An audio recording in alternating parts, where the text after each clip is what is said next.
बिस्मिल्लाहिर्रहमानिर्रहीम, अस्सलाम वालेकुम। आज हम कार्डियोवैस्कुलर एग्जामिनेशन के बारे में बात करेंगे। तो इसको प्रैक्टिकली परफॉर्म करके आपको दिखाते हैं।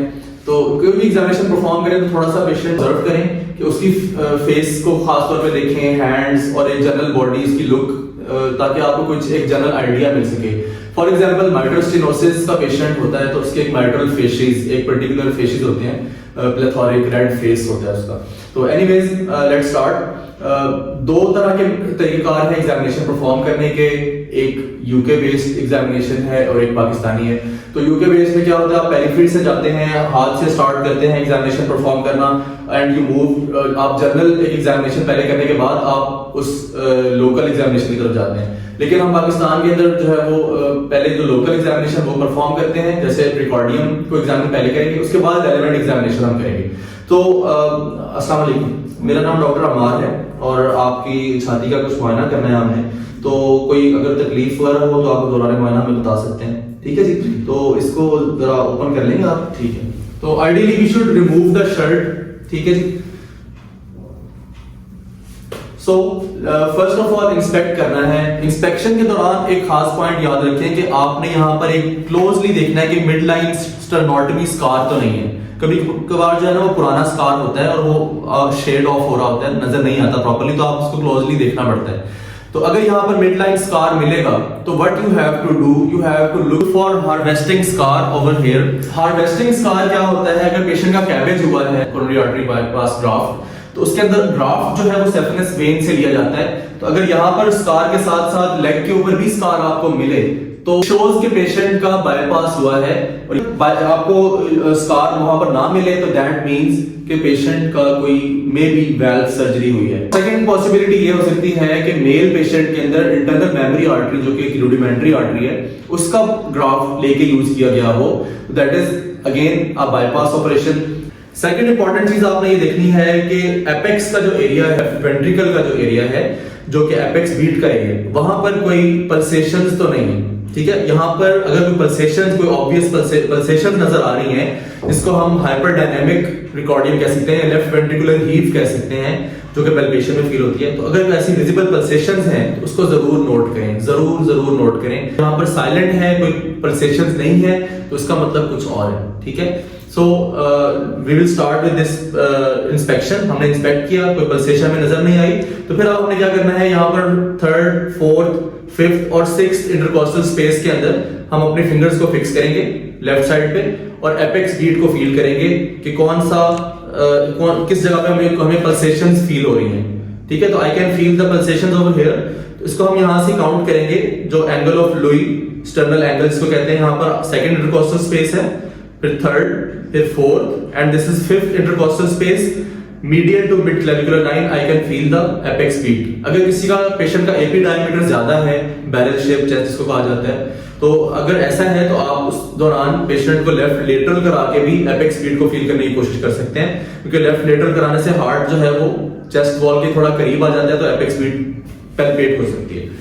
इसको आपने मेजर भी करना है कि एपेक्स बीट किस पॉइंट पे है। तो इसको इजीली आप इस तरह से कर सकते हैं कि मिड क्लेविकुलर लाइन एक लें, ठीक है, दिस इज क्लेविकल, और इसका मिड पॉइंट आप लेके उसको देखेंगे मिड क्लेविकुलर लाइन पे है एपेक्स बीट, या medial to mid clavicular line है, या lateral to mid clavicular line है। अच्छा जी, इसके बाद हम बात करेंगे कि एपेक्स बीट पैल्पेट करने के बाद इसका कैरेक्टर कैसा है, ठीक है। तो उसके बाद हम देखेंगे कि इसके is it tapping in character और हीविंग इन कैरेक्टर। टैप का मतलब है कि कोई चीज आपके जो है वो हाथ को आके टैप कर रही है और टैप करके वापस जा रही है, ठीक है जी। एपेक्स बीट अगर टैपिंग हो तो keep mitral stenosis in your mind, ठीक है जी। अगर हीविंग एपेक्स बीट है तो that shows left ventricular hypertrophy, may be a case of MR और एआर। इसके बाद आप फील करेंगे कि यहाँ पर कोई आपको थ्रिल तो नहीं फील हो रहा है, जैसे फरिंग ऑफ कैट वाइब्रेशन सी फील हो रही हो, that could be a thrill. उसके हिसाब से जो है वो ग्रेडिंग ऑफ मर्मर भी आप डिफाइन करते हैं। तो इसके साथ साथ आप पेशेंट को लेफ्ट लेटरल भी करा के इस तरह फील करेंगे, उस तरफ करवट ले लें, ठीक है, बस ठीक है, सीधे हो जाए। तो जहां पर आपको एपेक्स बीट फील हुई है that is mitral area. Fourth intercostal space on the left sternal edge, that is tricuspid area. यहां पर आपको फील भी करना है कि कोई थ्रिल तो नहीं फील हो रही for tricuspid regurgitation. Systolic murmur है उसकी थ्रिल आ सकती है। इस तरह से राइट वेंट्रिकुलर हीव के लिए आपने, या लेफ्ट पैरास्टर्नल हीव इसको कहते हैं, तो इसके लिए आपने इस तरह से हाथ रख के देखना है कि आपका हैंड जो है वो मूव तो नहीं कर रहा। आप उसके लेवल पे जाएं थोड़ा सा नीचे जाके और फिर देखें कि आपका हैंड जो है उसके साथ मूव तो नहीं कर रहा। इसी तरह से आप लेफ्ट सेकंड इंटरकोस्टल स्पेस में फील करेंगे एनी थ्रिल, और specially you have to look for palpable P2 that could be a sign of pulmonary hypertension. इस तरह से right second intercostal space that is aortic area. So this is the mitral area जहां पर आपको apex beat feel हुई है। Left lower sternal edge, fourth intercostal space on the left side, that is the tricuspid area. Second left intercostal space is the pulmonary area, and second intercostal space on the right side is the aortic area. इसी तरह से जब आपने बिठा के patient को examine करना है, ऑस्कल्टेट करना है, तो third intercostal space on the left side is the aortic second area, second aortic area कहलाता है। Now let's move to auscultation। तो ऑस्कल्टेट करने के लिए हमने माइट्रल एरिया को ऑस्कल्टेट करना है, ट्राइकस्पिड, पल्मोनरी और एओर्टिक एरिया को सबको ऑस्कल्टेट करना है। So during, just for demonstration मैं इसको यहां पर रख रहा हूं। So during your auscultation you have to put your thumb on the carotid artery. ठीक है जी, उसकी रीजन क्या है, उस तरफ देखिए थोड़ा सा, ठीक है। तो यहां पर आप एंगल ऑफ जॉ के नीचे कैरोटिड आर्टरी के ऊपर आप अपना थंब रखेंगे या फिंगर्स रख सकते हैं, या फिर आप यहां रेडियल आर्टरी के ऊपर भी फील कर सकते हैं। जैसे ही आपको पल्स फील होगी उसके साथ आपको जो हार्ट साउंड सुनाई देगी दैट वुड बी S1। तो इस तरह से आप डिफरेंशिएट कर पाएंगे कि S1 कौन सी है, S2 कौन सी है। तो हम यहां पर फील करते हैं, we have to look for intensity of S1, intensity of S2। S1 loud हो तो माइट्रल स्टेनोसिस की पॉसिबिलिटी हो सकती है, S1 सॉफ्ट हो तो माइट्रल रिगर्जिटेशन की पॉसिबिलिटी हो सकती है। इसी तरह से S1 S2 के दरमियान कोई मरमर तो नहीं आ रहा, और S2 S1 के दरमियान कोई मरमर तो नहीं आ रहा। ठीक है जी, तो ये आपने ऑस्कल्टेट करना है इन सब चीजों के लिए, गौर से सुनना है। उसके बाद अगर आपको कोई मरमर नहीं सुनाई देता तो इसके यहीं पर आप एक सेकंड मैनूवर करेंगे कि बेल के साथ सुनने की कोशिश करेंगे। और यहां पर आपको एक और पॉइंट बताएं कि इंस्पिरेशन में और एक्सपिरेशन में ब्रेथ होल्ड करवानी होती है। तो वो कब आपने होल्ड करवानी है, उसकी सिंपल सी टेक्निक याद रखें कि during inspiration basically the blood is going towards the lungs, right sided heart flow would be increased. तो राइट साइडेड जो मर्मर्स हैं यानी कि ट्राइकस्पिड और पल्मोनरी जो एरिया है, यहां पर आपने इंस्पिरेशन में ब्रेथ होल्ड करवानी है, और जो इसके अलावा है उसमें एक्सपायरेशन में होल्ड करानी, यानी माइट्रल और एओर्टिक वेल्व का जो एरिया है वहां पर आपने एक्सपायरेशन में ब्रेथ होल्ड करानी है। कार्डियम एग्जामिनेशन जो कि अभी पूरी तरह कंप्लीट नहीं हुआ, अब जो रिमेनिंग एग्जामिनेशन है हमें बिठा के करना है, तो उससे पहले हम लेटे लेटे जो बाकी एग्जामिनेशन है रेलेवेंट उसकी तरफ चलते हैं। तो what we have to look for, specially we have to look for two things in relevant examination. We have to look for signs of infective endocarditis and we have to screen for signs of heart failure, either right sided heart failure like raised JVP, congestive hepatomegaly, pedal edema, ascites, or left sided heart failure which is crepes at the base of the chest, bibasal crepes जिनको कहा जाता है। Endocarditis, उसके लिए हम यहां पर any clubbing, splinter haemorrhages, peripheral cyanosis के लिए खास तौर पे देखेंगे।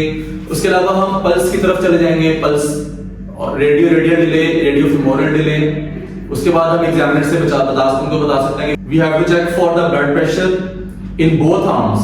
ठीक है, अगर आपको radial delay, radio femoral delay मिले तो आपको दोनों साइड पे ब्लड प्रेशर चेक करना है। इसी तरह आप उस तरफ देखें, we have to look for any raised JVP, patient को 45 डिग्री एंगल पे रखने के बाद। जेवीपी को कैसे एग्जामिन करना है इसको हम फर्दर वीडियोस में एक्सप्लेन करेंगे। Have to look for any carotid pulsations. ठीक है जी, उसके बाद यहां पर ऊपर हम एनीमिया जॉन्डिस के लिए देखेंगे, नीचे देखें, मुंह खोलें। We have to look for any central cyanosis, then we have to palpate liver and spleen, spleen for any infective endocarditis, liver for any congestive hepatomegaly, उस तरफ देखें। तो we have to look for the hepatojugular reflex as well, palpate for any pedal edema। ठीक है जी, अब जो हमारा remaining examination है वो बैठ के होगा। गहरा सांस लें। So we have to look for any 5 crepitations on the base of the chest. और अगर आपको एओर्टिक रिगर्जिटेशन का सस्पिशन है तो उसके लिए उसके पेरिफेरल साइंस को देखना जरूरी है।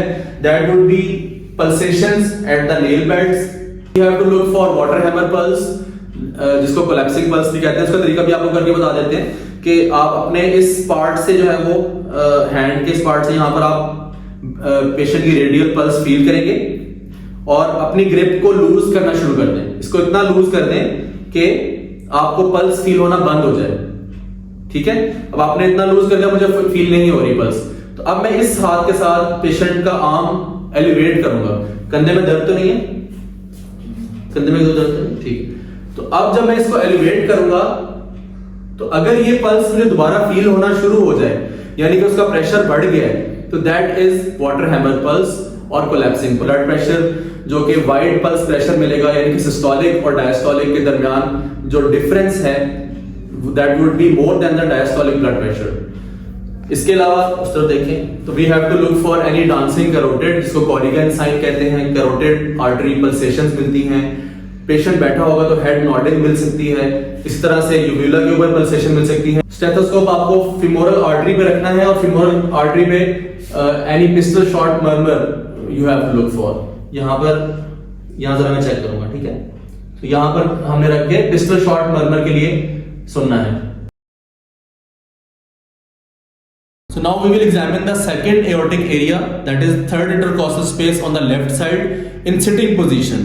तो पेशेंट को थोड़ा सा लीन फॉरवर्ड करवाएंगे, एक्सपायरेशन में ब्रेथ होल्ड करवाएंगे और फिर हम कोई डायस्टोलिक मर्मर यानी एओर्टिक रिगर्जिटेशन के मर्मर के लिए सुनेंगे।